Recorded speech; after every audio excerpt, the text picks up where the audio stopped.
A lot of unwanted and unfortunate circumstances in life are undeniably irritating and intolerable to all our five senses. They just get us all worked up, sad, angry, depressed, anxious, and downright just made our day even worse than it already seemingly is. You know, like one day out of nowhere when someone clumsy scrapped our car because he misjudged the lanes. Or one day everyone at work just gives you tons of shit critics and insults because they had a bad day. Or one day when you plan on traveling to another country and are extremely eager and upbeat to look forward to explore that country, but then a worldwide pandemic happened and you had to cancel all of your plans that you've made for months and you have absolutely no idea when it will end. It sucks, ain't it?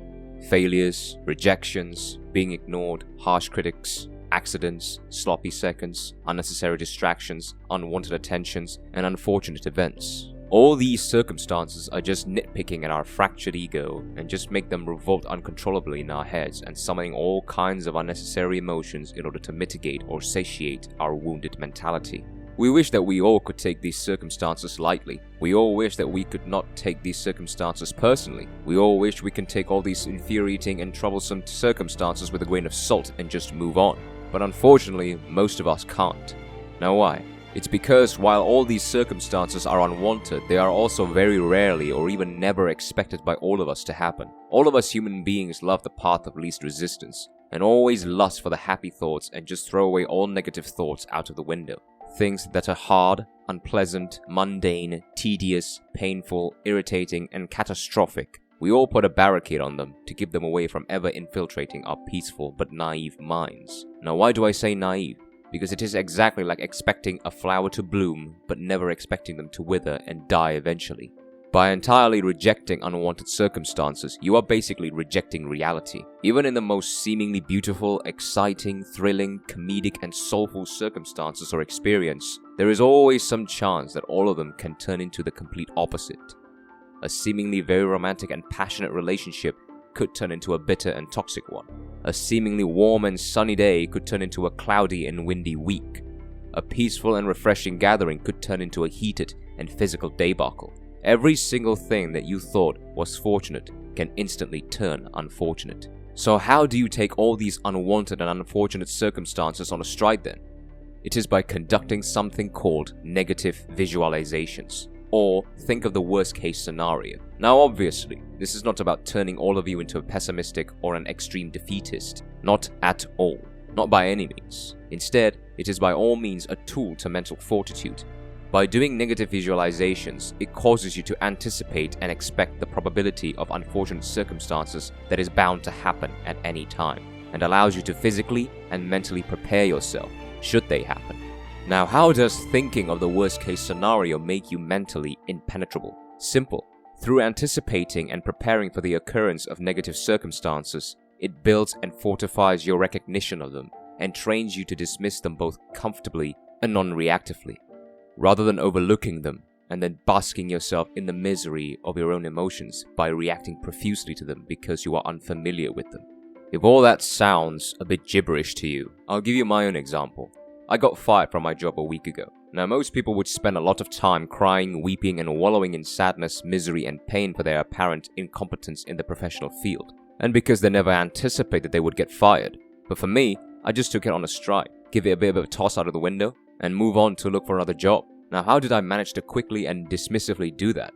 I just simply anticipated I could get fired from my job at any moment because of the whole pandemic situation, and because I was not enjoying my job to the point that I was underperforming. Obviously, this doesn't apply to everyone. Some of you might enjoy your job and got fired either way because the boss found someone better than you, but the context is the same. What is fortunate could turn unfortunate like a flip of a switch. Same thing goes for getting harshly criticized for a book or an art that you just published online. Anticipate and prepare that everyone does not have the same taste in literature and art, and your work is bound to receive hate. The same thing also applies when you're on the road and your tire went flat because you mistakenly hit a huge needle along the way. Anticipate and prepare that you could get into a minor accident or an unfortunate circumstance when you're driving. And the same thing also applies when you are in a relationship. Anticipate and prepare that the relationship could end should things don't go according to your plans and ideals. In simpler and more familiar contexts, it's just like going to the casino to gamble and intuitively expecting that you could lose all of the money that you've brought for the night. Do you know the reason why James Bond is so unreactive and so calm and controlled in every uncomfortable situation, whether it is talking to a woman or whether he is shooting bad guys to death? It's because he anticipates every possible outcome, both good and bad.